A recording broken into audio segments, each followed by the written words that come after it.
is up, everyone? Welcome to the 20 podcast, brought to you by Beatsource. I'm your host, DJ Spider. DJ Spider! That's right. Thank you guys for being here. You know, keep in touch with me. Check my website, DJspider.com, DEEJAYSPIDER.com, or hit me on Instagram at DJ Spider, DJSPIDER. Check my gigs. I got Vegas gigs coming up. I got LA gigs. I got Philly. I got all over the place. I'll list them all on my website. Come out, say what up. Make sure you rate and review the podcast. And thank you, Beatsourcers, for all the support. As always, I appreciate it. Let's get to today's guest, though. On today's show, we have someone who has one of the biggest mashups out right now, or blends, or whatever you want to call it. All the open format DJs are playing this blend. If you're not, you're missing out because it's super dope. I play it all the time. I mix it with the original sometimes, whatever I want. It's massive on TikTok. It's massive on Instagram. It's spreading, and it's only getting bigger. It got so big that the label signed it as an official version and put it on streaming services all over the world. It also brought together the two artists used in the mashup, Coi Leray and Busta Rhymes, who had never met before. This is such a huge moment for our guest, as well as DJs as a whole, because it shows how DJs can connect artists, labels, and just use music to push the culture forward and make dreams come true and just make things happen that you never could have imagined. It's just unreal what has gone on with this. And there's so much more to her that you will find out on this episode. It was great for me to get to know her and to hear this story and how it's playing out. So please welcome to the show, DJ Saige. All right, we are here. It's the 20 podcast, and we have got all the way from New York City, DJ Saige in the house. Make some noise. Hey. Boom, boom, boom. Thank you for having me. Yes, of course. Yes, thank you for coming on. I'm so excited to talk to you and share your story with the listeners. And I want to learn so much about your story. And yeah, I mean, like we were speaking a little bit before about everything that's gone down, in your life in the past few months. And I want to learn about your whole history, about how you got into DJing and growing up in New York City. But what's happening right now is that you have probably the mashup that all DJs are playing out there right now. And just judging from the Beatsource charts alone, we have a top 10 on Beatsource. And it's almost like usually the top 10 tracks are just hit songs. Like it's going to be only the biggest hit songs. It'll be like Miley Cyrus, Flowers.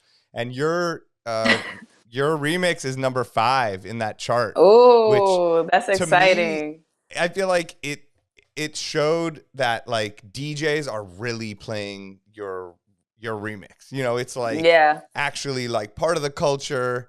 And, like I think it's really dope that you're at the forefront along with a few other people like Esentrik and Amorphous, but you're at the forefront of connecting DJing, DJs, the artists, and the labels, and just showing where things are going to go in the next few years and where they can go and the possibilities.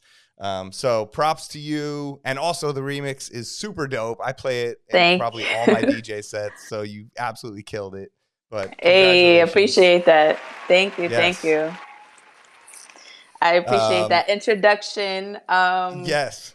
Yeah, no, it's definitely been a moment for me, and to hear other DJs and other producers and creatives explain it in that way is like, I don't know, it feels more powerful, so thank you. Yeah, for sure. Yeah, I mean, because I was going to say, like, how does it feel to have the support of not only the actual artists that you used in the mashup, which if people don't know, it's, massive on TikTok, Instagram, everywhere.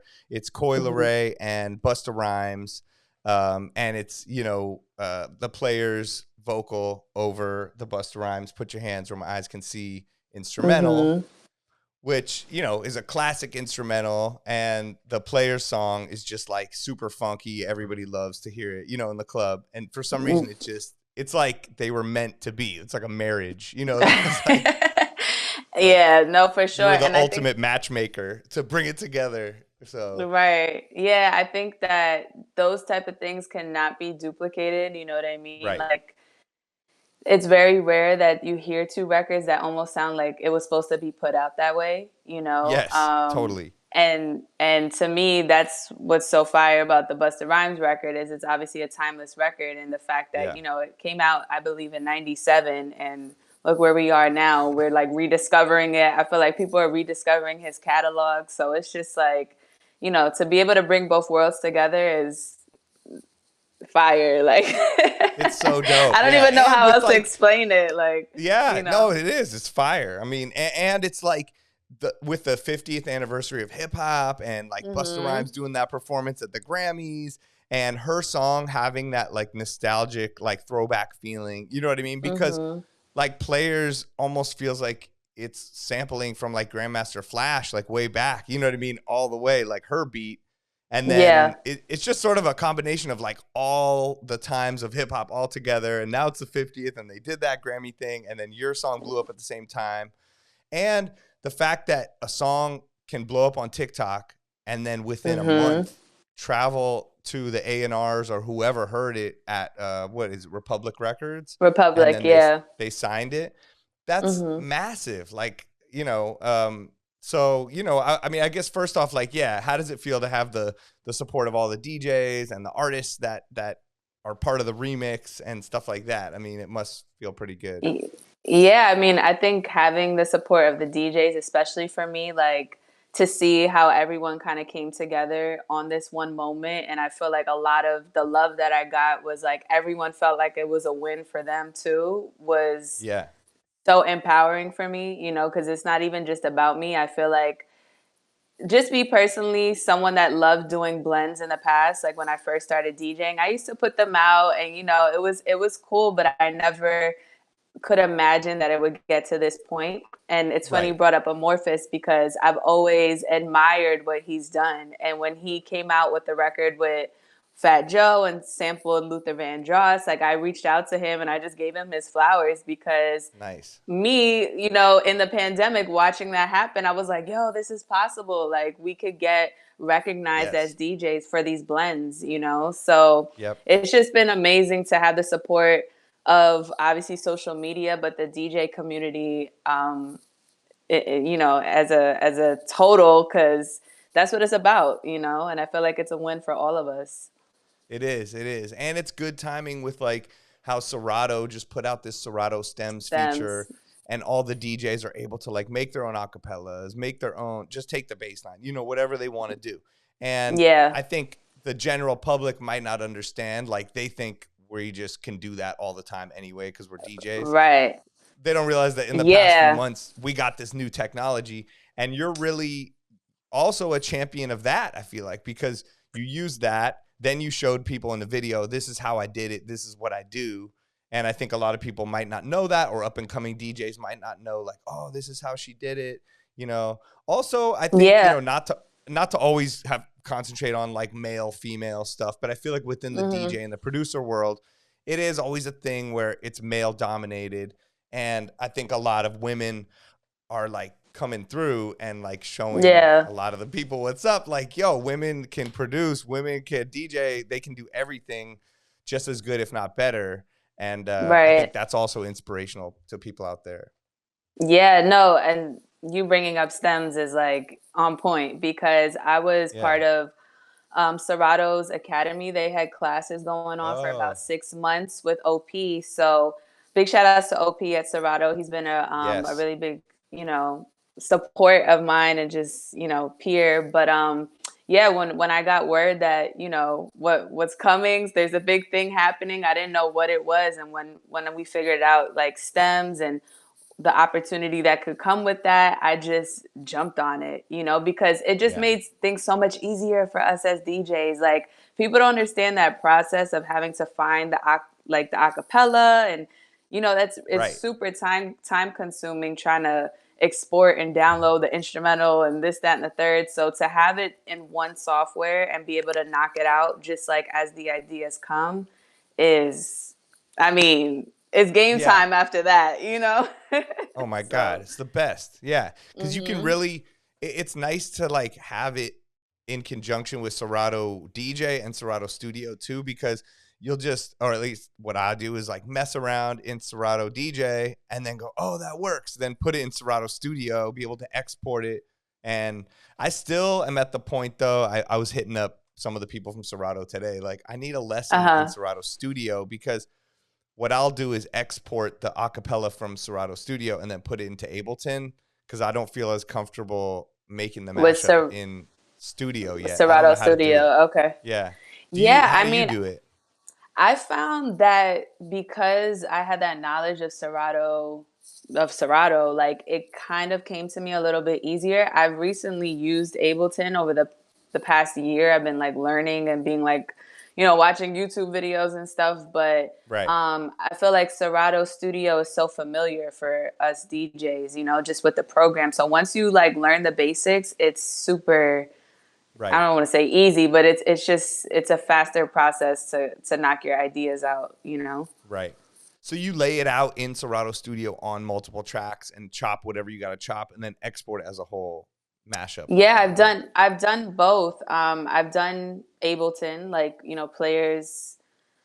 Players was done kind of on both, but my original idea came with Serato Studio, Serato Stems, and then finalize some stuff in Ableton. But I use both. I jump back and forth because one does something that the other can't.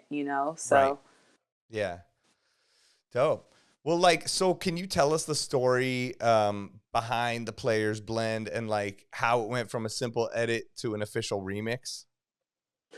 Yeah, I mean, it's so random, I guess, but I've always been making like mashups on TikTok, and I kind of went in knowing that that's what I wanted to do on that platform. And I think because TikTok has the ability to, before Instagram would copyright you with everything and you couldn't really post your edits. And as a DJ, it was super frustrating. So to be able to do it on TikTok, I was like, oh, I'm about to go crazy with this.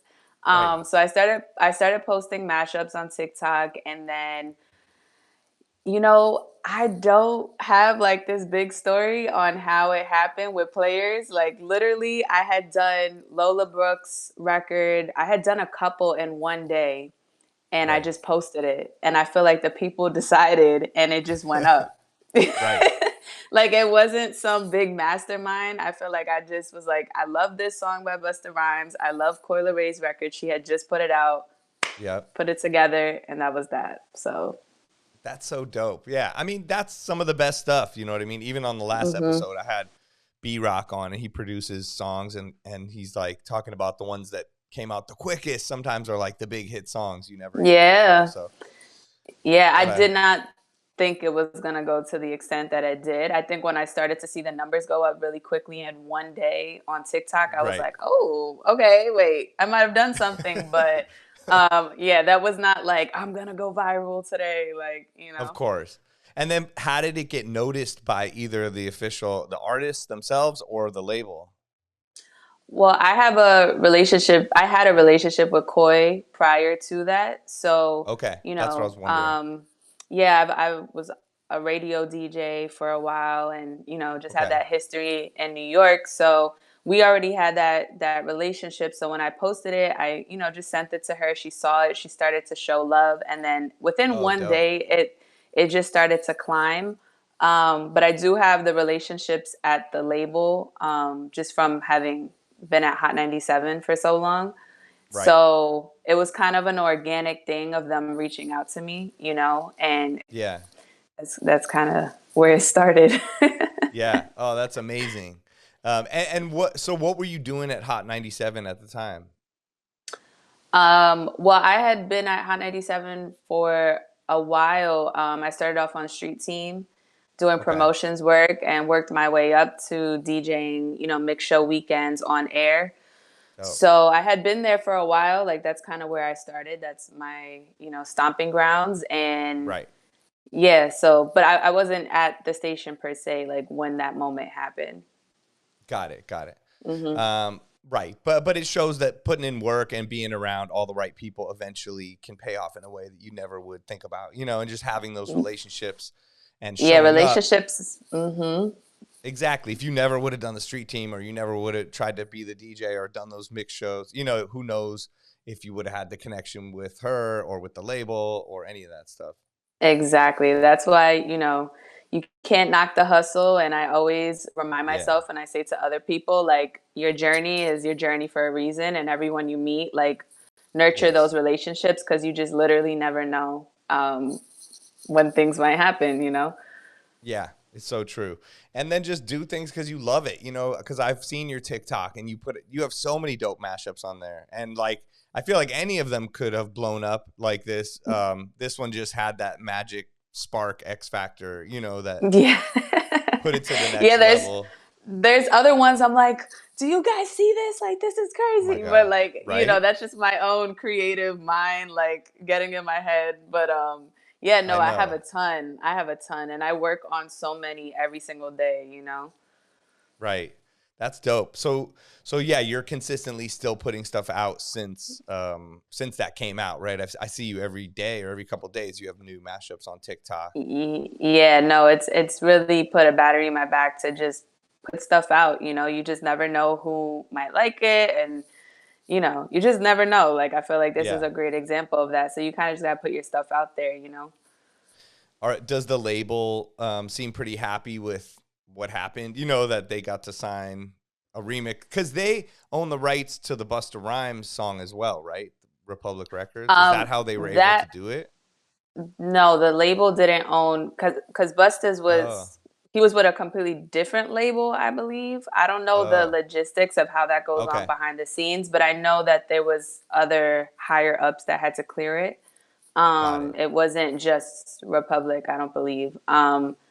But yeah, I mean, of course, I would hope that they're happy. I feel like this is such a huge I moment for assume they their are, artists. you know? Yeah, Yeah. yeah, no, and I have my relationships up there. They're definitely, like, you know, giving me my flowers and stuff. So, That's great. you know, it's climbing on the charts. I think she's a like number 4 on hip hop records on Billboard. So it's getting up there, you know. That's the other thing is that it kind of hasn't even hit all the way. I think in the DJ world, we're like, oh, we've been hearing this, but like, I think it's still slowly trickling into the, you know, like real life, you know, of like everyday life, like, Yeah. And that's the you thing know, I think that I learned the most is you can't predict what a record's going to do as much as right. we try to as DJs or record labels or Yeah. A&Rs. You really cannot predict. I think people make that decision, and that's still the power that, you know, everyone has as a community, as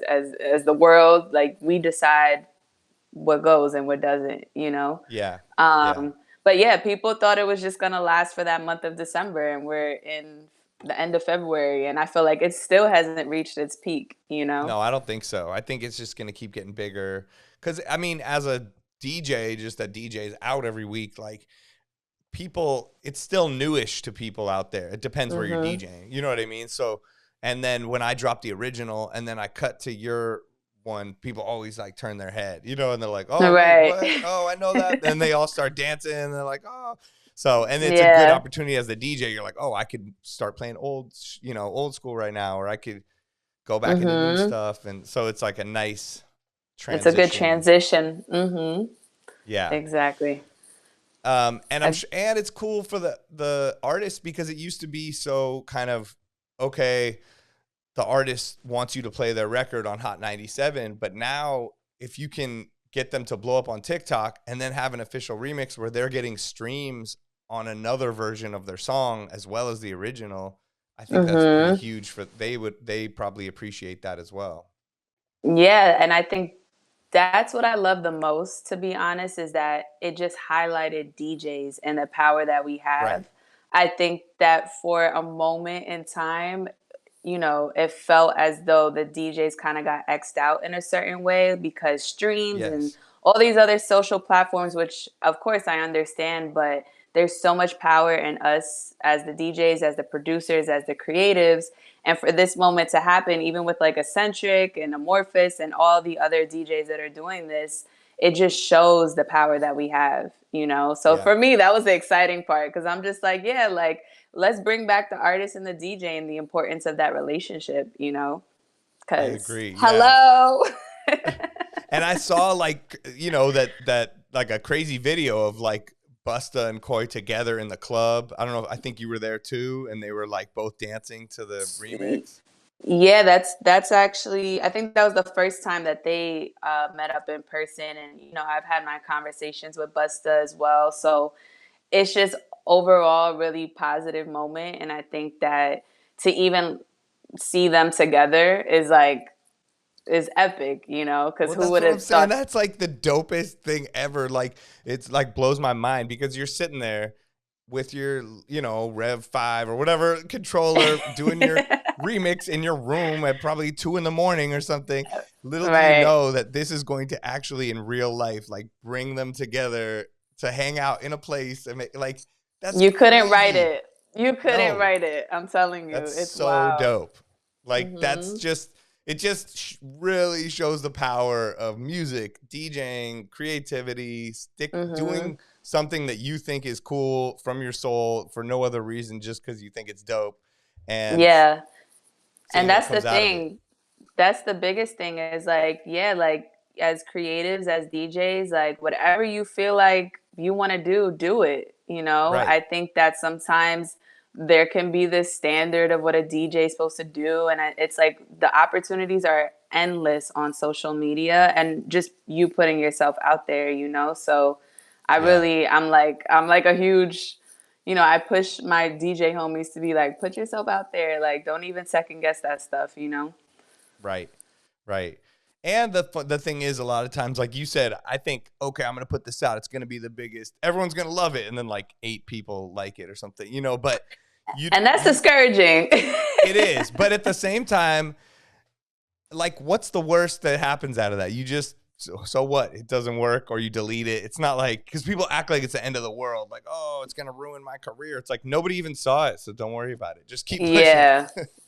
No, So exactly. Like I had done the Beyonce one too with Cuff It, and that was like my favorite edit that I did. And I thought it yeah, was gonna be that, to that magnitude. You never right. know, but it wasn't. So you never know.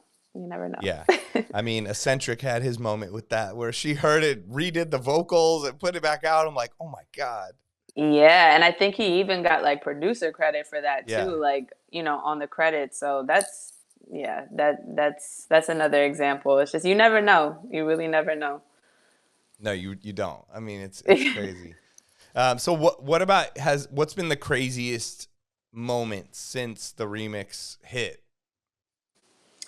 Um, the craziest moment.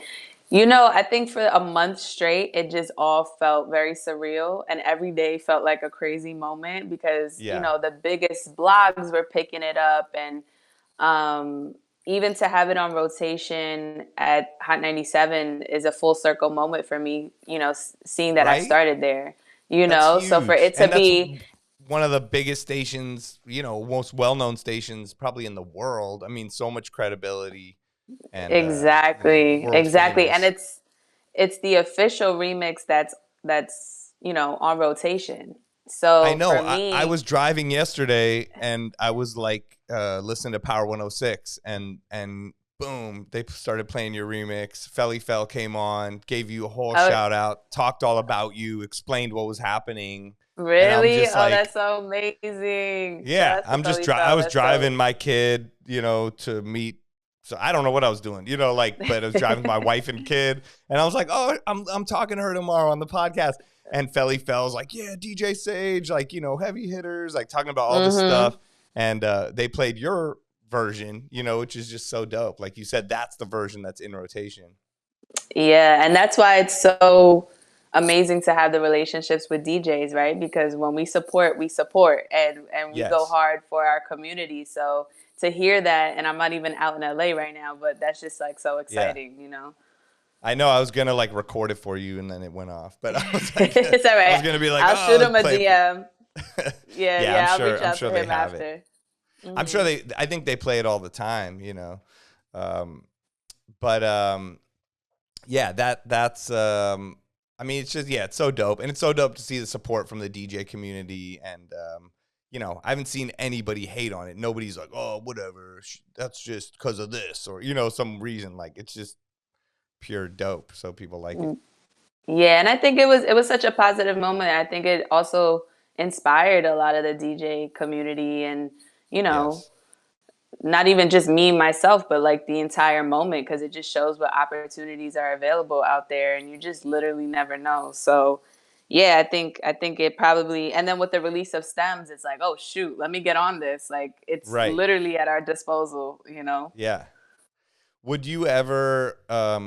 I don't even know if she has a DJ, but Coi Leray, like, would you DJ for her, like a tour DJ, or has she asked you? Everybody asks me this. You know, I definitely would, but I understand her relationship with her DJ, and I never Oh, would she want to. has a DJ already. Yeah, Okay. yeah. Shout outs to Stacks. That's her DJ. So you know, if there's ever a moment where you know she might need me, like I'm definitely open to it. But you know, I respect that relationship. Right. I'm not gonna impose on that.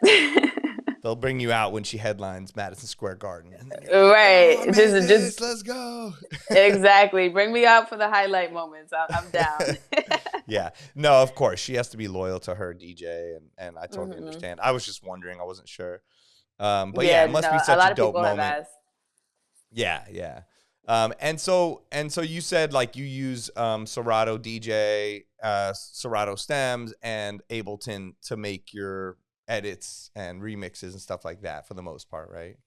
Yeah, so you know, I'll start with my idea in stems, just live messing around, and then I'll go to Serato Studio, chop it up there because you know there's a lot of dope features to add different elements, and then Right.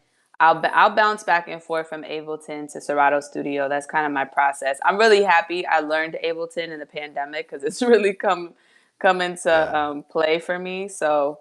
I had Logic Pro and I was like pulling my hair out trying to figure that out, you know? Yeah. Yeah, it's better for more like original production, probably Logic Mm, Pro, like yeah, Ableton and built for the DJs in a way, in certain ways, just to work exactly. fast. Hmm. That's So, dope. And do you have more remixes or actually I was gonna ask, like, have you been hit up for more work, like by other artists or labels, like, yo, can you remix my track, or can we hire you to do that? Like, has that become a thing yet? yeah, oh yeah, for sure. I mean, everybody wants, they're calling it like the Koi effect. Like, I'm like, guys, you cannot write that. But yeah, no, I definitely have some stuff in the works, and I've been putting out a lot of stuff on my TikTok and now transferring it over to Instagram. So nothing specific with an artist right now, but I've got a lot of like inquiries and stuff like that. So we'll see. We'll Yeah. see. No, I'm sure so much stuff's gonna pop off. Like you said, it's just the beginning. Like, Yeah. um, and I think if you just keep working, this is just a cool way to shine the light on what you've already been doing, because you've been doing Mhm. this.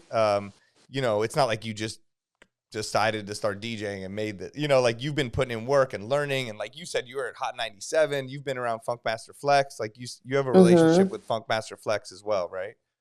Yeah, that's where my journey started, and then you know eventually made my way with Enough and the heavy hitters and that crew. But yeah, I started off like freaking super young, watching Crazy. Flex. Yeah. Wow.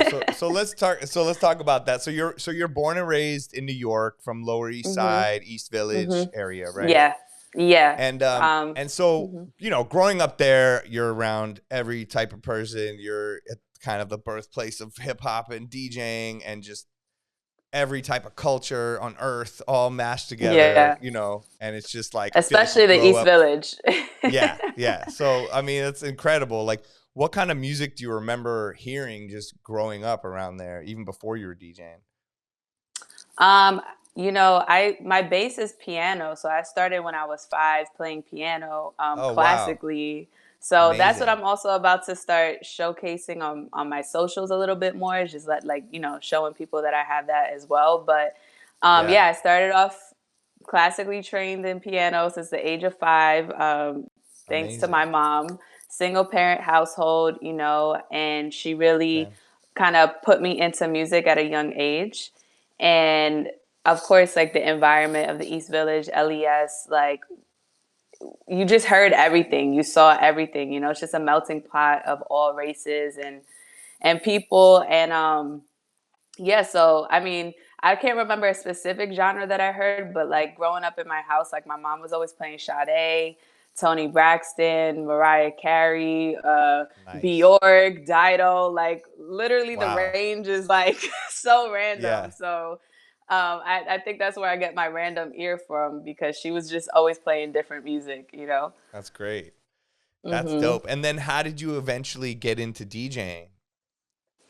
When I was in college, I started like composing music, and I realized like I had a passion for just that creative space. I knew I kind of always wanted to be in the music industry. I just didn't know what. Right. And I randomly got a like little controller, and I thought I could make beats with it. This is how like unfamiliar, like I just was not Right. familiar with this stuff at all.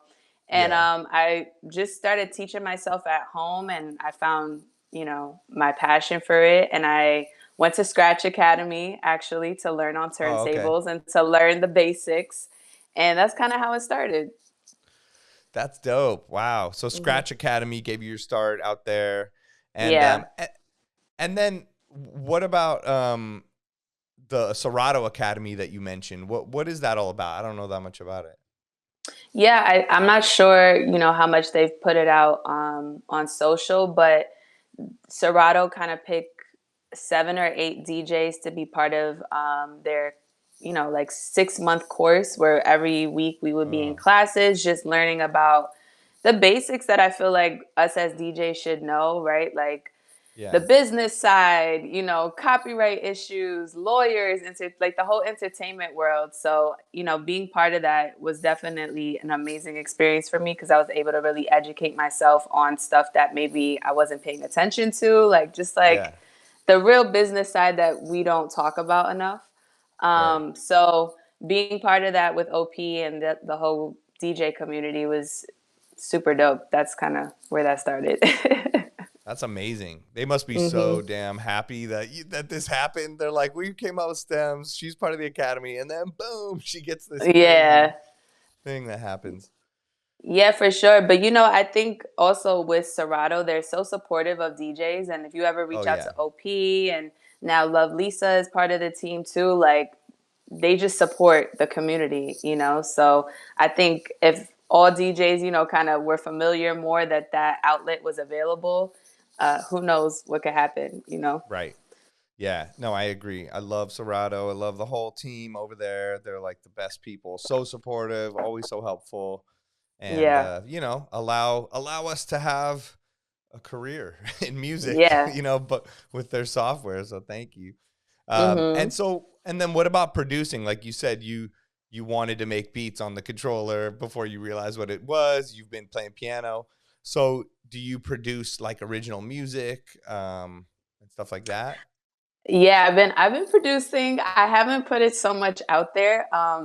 Right. Oh, excuse me. I definitely want to, Yeah. but it's gonna take me a little bit of time. I'm getting there. My Right. goal for this year is to definitely put out original music, and team up with some artists and get that going. Because I think the biggest thing I realize is, as DJs, that's really where we start to get recognized in a way, is having Yeah. that, the producing side. So Yeah, it is true. That's what can really take you to the next level. hmm. And the thing is too, I think as DJs we focus so hard on not being as good as other producers or not knowing as much. Like you said, oh, I haven't put anything out yet, and like we're worried to put our stuff out. But at the end of the day, like your ear is the thing that's going to get you places, and you obviously have Yeah. the ear. You know what I mean? When you're making mashups Hmm. like that, or you're making blends and you can do that, that's already so far ahead of so many other producers, and then us Right. having the ability to DJ in a club and test it out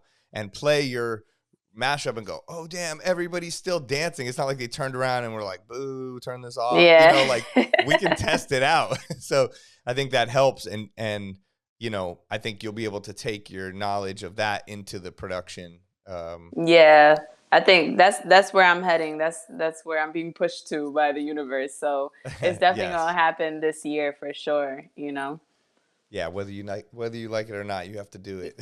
I'm here. I No, have to. I think it's a good move. I think, you know, you're gonna do some really dope stuff if you do that. And then what about the DJ edits? Like, how did you first start getting to that from the Serato Academy, or were you doing that before?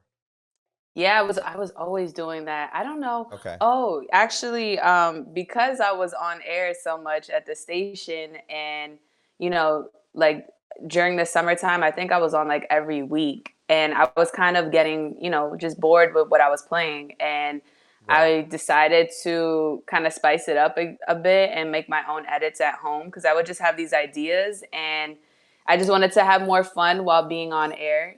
So Yeah. I started making edits and I started sending it to the DJs at the station. And, Camilla would play it, Enough would play it. I had done like a LMA boot up blend. That was like the first one that really took off for me on SoundCloud. Okay. And yeah, so that was kind of my start. I've been doing it for a while. Right. That's dope. And is there people like you mentioned Funkmaster Flex, DJ Enough? Are there any other like influences or people you admire or look up to in the industry? Yeah, for sure. I think I've been really into like Afrobeats music lately, and I'm a huge Oh R&B yeah. head. So like Brent Fayez, Wizkid, Araya Star. I don't want to butcher her name. Yeah, Arya she's so Star. dope. She's like, I feel like gonna be huge. You know, I mean, she already Yeah. is, but I feel like she's Mhm. gonna get bigger and bigger here.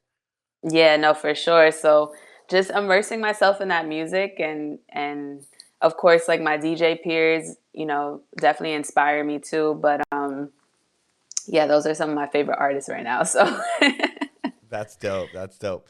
And then how did you like get in with the heavy hitters crew? And what does that even mean exactly? Like, just to people that don't know. yeah, so well, the Heavy Hitters is a world famous DJ crew that's been going on for over 15 years. Big shout outs to DJ Enough and all the DJs. It's a collective of DJs from all around the world that are making noise and Yeah. doing their thing in their own city. And I've always admired what they've done and what the name means and how much of a household name and respected it is. And I think just being around enough in Hot 97, it was like an organic build of, hey, I want to be down with the crew. Like I DJ and I want to see more women representation. And I think Enough just saw that hunger in me and he was like, all right, I'm going to watch you. We're going to see what's going to happen. And it was just a natural thing. It just kind of came about. I didn't force it too much. I just made sure that Enough was paying attention to the most that he could. And it just Yeah. happened. Yeah. Oh, that's so dope. Yeah. I mean, they're world famous. They're got the most, they're everywhere. Like, I mean, I posted online for questions for you and I had, DJ Bonix, Wiz Khalifa's DJ, writing heavy hitters, suckers, and like Yeah. everyone, it's just good to have that support of them alone. And then it spreads out to everybody. So yeah, they're, Yeah. some of the most credible DJs in the game. Yeah, for sure. For sure. For And sure. And I think being able to know that there's DJs in different parts of the world that you can connect with is so yes. powerful. So that's, that's the most important thing I think is being able to network and have those relationships everywhere. Totally. I agree. Yeah. Same with like DJ City, all this stuff. Like I went to Europe last summer and I'm like, who do I hit up? And they're like, all right, hit up Boromir in Spain and boom, boom. And you just immediately have connections and people you relate to and can get along with immediately, just through DJing and Exactly. music. And then, if they come to your area, you got them, so it's just I love how DJing can bring us all together like that. There's the non-supportive part of DJing and the supportive part. So the There's always haters. going to be the politics. It Yes. is what it is. But I know. having those relationships, I think, is so important and, not feeling so Yeah. alone because this stuff can feel lonely sometimes. Yeah, it really can. And then what about like, I saw you had some kind of worked with some brands or did some corporate partnerships. Like how'd you go about getting those and who do you work with in that respect? Yeah, especially in New York, I built a big relationship with Foot Locker. Shout outs to Okay. In-House and DJ Sharad, the whole team. They kind of took me under their wing when I first started and taught me a lot about corporate world. Yeah. I was in nightlife for a long time, but I realized like that's not really where I want to stay forever, and yeah, so it's just I just been like a student of the game and watched how, Sharad moves in these corporate settings and learned and just kind of been a fly on the wall. So it's just been a natural build. And I feel like New York, people think it's so big, but it's really so small. Like the community is Yeah. very small. It's once you get in, you can network your way around and find your opportunity. Right. That's true. Yeah. Hmm. So what do I think it's like a big conversation in the DJ world is like being in nightlife, being a sports DJ, being a corporate DJ, trying to find your lane in there. Like, Hmm. um, can you elaborate a little bit on that? Like why you don't want to be in nightlife or why you want to be more in the corporate side of things? Yeah, I mean, I've always looked at DJing as like my base, and I think there's Yeah. so many opportunities out there to tap into anything, and I'm someone that loves to do that. I Yes. feel like I get bored very quickly. So I Right. like to be able to like utilize my skills and leadership and just everything, I never want to limit myself, and I've always been someone that wants to tap into everything, as you can see. So Yes. I think I've always came into this game understanding that, and I never want to limit myself, and multiple streams of revenue is my goal. So you can't do that just boxing yourself in and staying in one lane. You got to be open to learning and trying different things. So that's been my mentality, and I think so far so good. Yeah.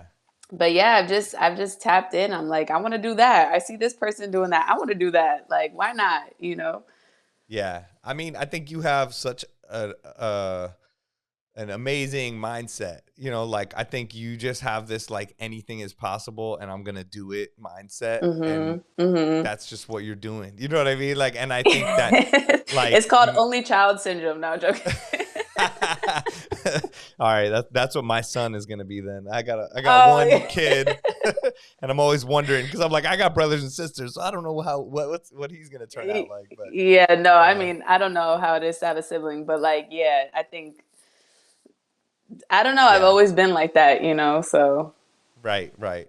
No, I think it's amazing. I think other people should be inspired by it and take a page from it because you can overthink your way out of anything, or you can think Mhm. that's not for me. I'm not that kind of person, and you don't seem like that. Just talking to you in this short time, like you seem like you're like I can do anything, and I could be any kind of person, and I will, and whatever I want to do, I'm going to do it. So Yeah, yeah. And I've seen other people make, their dreams come true. And like, even, yeah. starting off watching Flex, like he had a car, he had a TV show, like, Oh my why God, not? And why it's not? marketing. It's Right. marketing. And if you want to be successful, I think understanding that part of the game is so important. Yes. Um, and that's, to each their own. Everybody has their own journey. But for me personally, I'm just like, I'm gonna do it all.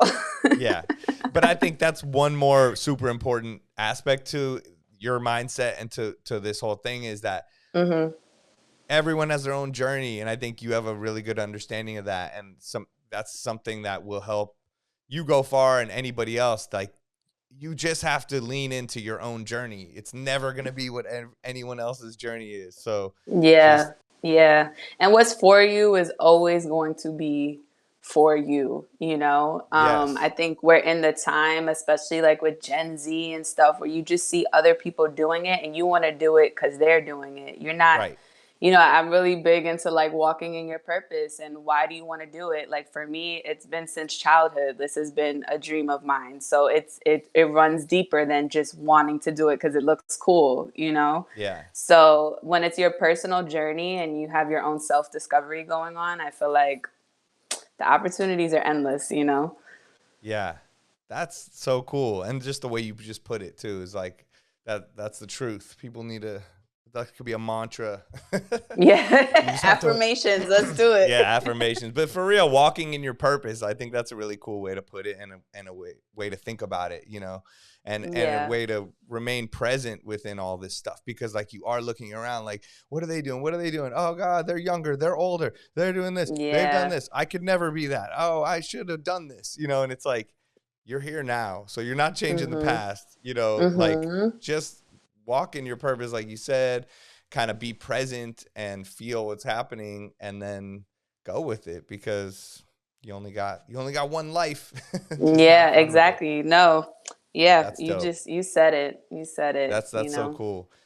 So as far as, you know, I know we were talking about the nightlife thing, but are there any spots that you do play at, like any DJ residencies or spots that you play at periodically?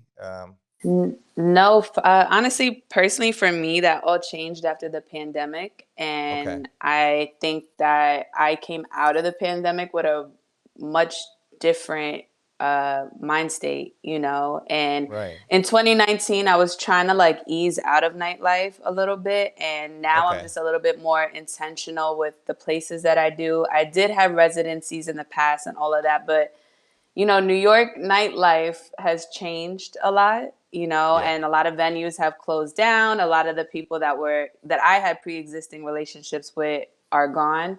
So I just made the conscious decision that if I'm going to tap into nightlife, it has to make sense. I have to want to do it. I have to be intentional about it. And that's kind of the space I'm in, you know. But I do have a lot of DJ homies that are like killing it in the night scene and kind of bringing back that New York energy. Yeah. I just personally, I want to do other things on top of also tapping into that space, you know? Right. Yeah, sounds like it. I think that's smart too. I mean, after a while you get burned out, and Yeah, tough. it wasn't good for my mental health in 2019. I could tell you that much. Like before the pandemic, I was definitely like really, really burnt out, you know? So Yeah. just being aware of that and being a little bit more grounded this time around. Right. I think that's good. Well, and like I think things are just happening to you that are pushing you in that direction no matter what. So that's the way it goes. That's dope. And have you like, well, I guess I asked on the internet if anybody had questions, and I did have a few people write in, and it was similar to one question I was going to say. Like this person wrote, his name's Danny DJ Spin wrote, do you get a lot of male DJs trying to challenge you because you're a woman? Because you're a woman. Sorry. And sorry, I was reading like two things at once. But No, you're good. and I was gonna say, like, have you faced, you know, barriers as a female producer? Like, is that something you deal with, or are you just like, I don't care about that, I'm just pushing forward, I'm just a human being? Yeah, you know, I personally don't like the whole male female thing. I know it Yeah, same. exists. I've experienced it myself multiple times, but you know, I'm sorry, repeat. What was his specific Well, question? he said, do you get a lot of male DJs trying to challenge you because you're a woman? I mean, I was just wondering if you Um, had any barriers or any sort of situations where it was like, yo, this is just happening to me, I like because I'm a mean, woman in a male dominated thing. If not, oh yeah, good. for sure. I mean, there's always going to be that challenge. You know, we Yeah. are definitely in a male dominated industry, but I think that we as women and in 2023 or 2022 especially have broken barriers that I didn't think was possible, you know. So Yeah. I think that we've seen more women in music lately and in hip hop specifically. So, you know, there's always going to be that challenge. I think that we've come a long way and we have a long way to go, but the narrative is changing and it takes time. I personally have always, you know, I've had my moments, of course. Like I don't get Right. through this without going through anything, but Yeah. that's why I feel the importance of having a DJ community or the heavy hitters or whatever it might be that can support you and stand up for you in moments that, you know, you might feel disrespected. So, Yeah. Yeah. Having a good, you know, community around you and stuff. mhm. All Yeah. right, let's hit a couple more like questions from the internet. Okay. DJ Greg P asked your top two guilty pleasure records.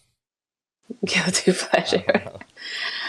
know. My top two guilty pleasure records. That's a good question because I actually can't think of any.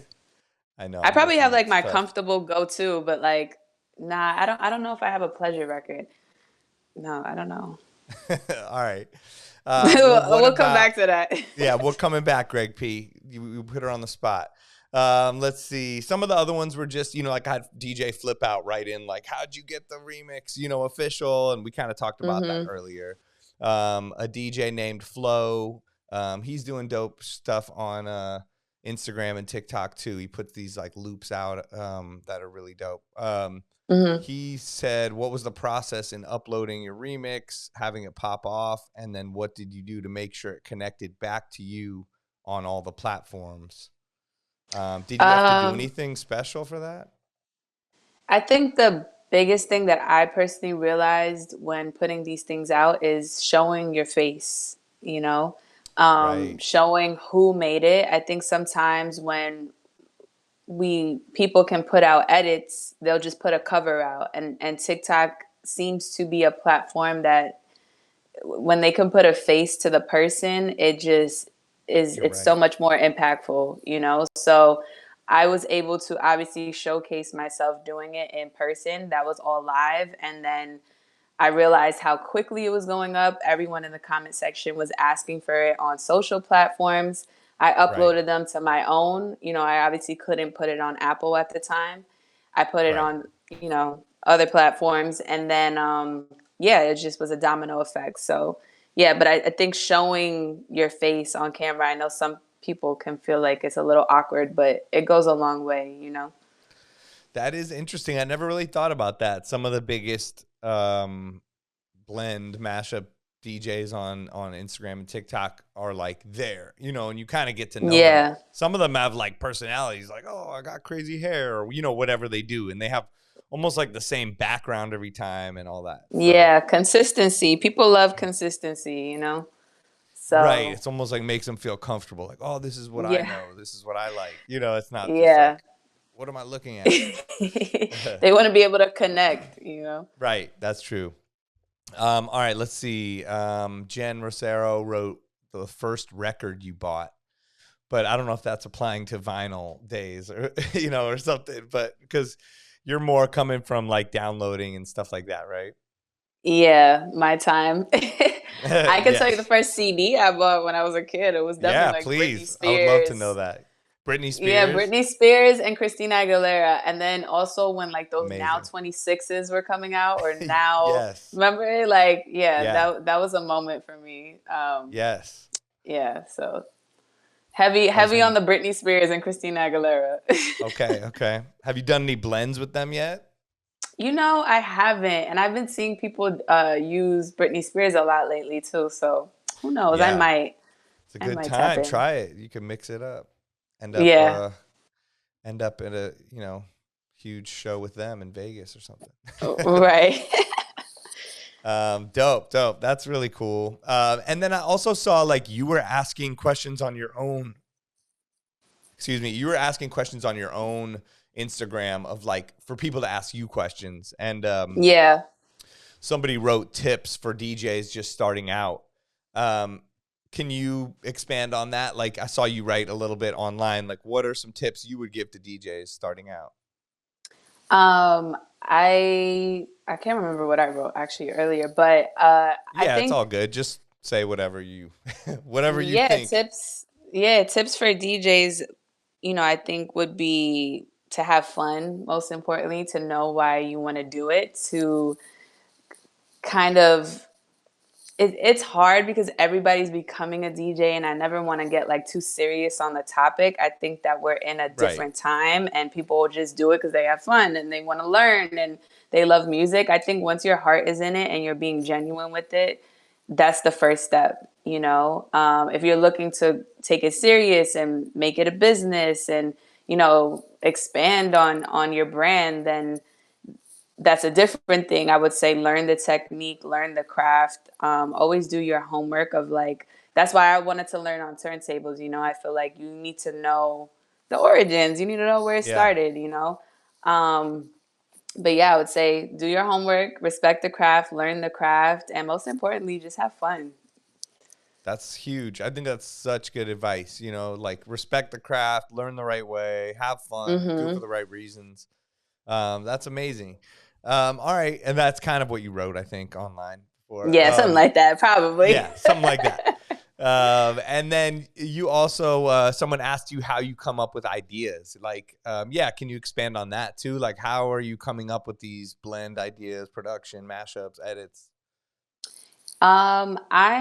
It's always very random. I love R&B. I've been kind of going towards that moody style sometimes, and getting my little moody sad girl Saige vibe. But like, it really depends. I think I just want to keep having fun with it and going into it with just like random. I was thinking of the idea of sound clash because I feel like some of the stuff I do is hella random, and some people might be like, "What the hell?" But to me, it's like as long as I'm having fun with it and it sounds good to me, then that's all that matters. But yeah, that's it really. If I don't feel it, I don't do it. Last week I went through a mental block where I couldn't come up with an idea, and I just felt like I'm forcing it. So I just try to have fun, not too much pressure, and just enjoy it. Yeah, that's great.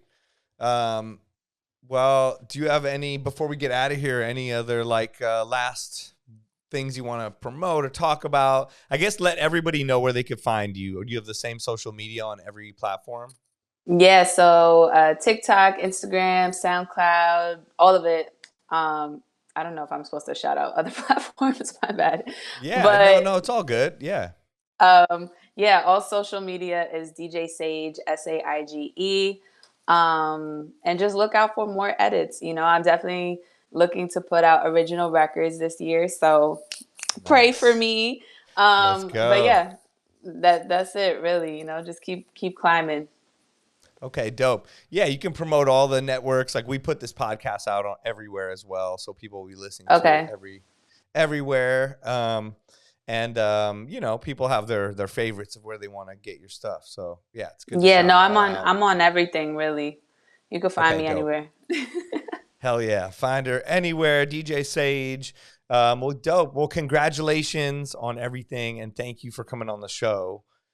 Thank you for having me. This is cool. I feel like I haven't dissected it like this, so thank you. Yeah, it was fun. Shout out to Beatsource. Fun for me to. Yeah, for sure. Yeah, I mean, like I said, you're number 5 on the Beatsource chart, which is huge. Like the other tracks are like Miley Cyrus, Flowers. Like it's all just big hit songs. So to see yours on there is like, it means the DJs are like truly running it like nonstop.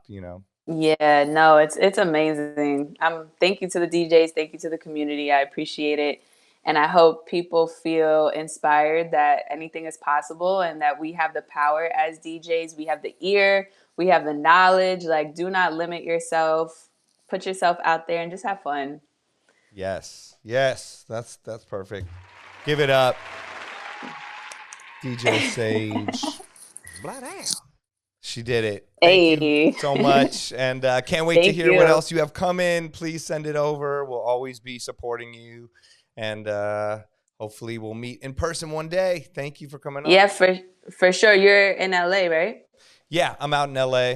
Okay. I travel a lot. So if you're ever, I don't know, if we're in the same city, same time, or if I'm out in the East Coast, I hit you up. Yeah, I'll definitely be coming to LA soon. So I'll keep in touch with you, and thank you for having me. I appreciate it. It was really nice to chop it up. Yeah, for sure. Yeah, you can come by Beatsource office and all that. I'll send you some of my edits too. See what you think. Yeah, please do. Stuff. All right. Yeah, no, keep me in the loop. For sure, I will. All right. Talk to you soon. Peace. Bye. Thank you to DJ Saige for coming on the show. It was so great getting to know her and to hear the journey of where this blend mashup has taken her and where it's going to go and her future plans. So inspirational, so dope. Hope you guys enjoyed it as much as I did. The 20 podcast is produced by Beatsource. Join us next week for more interviews as we discuss music that matters to DJs. I'm DJ Spider signing off. Peace.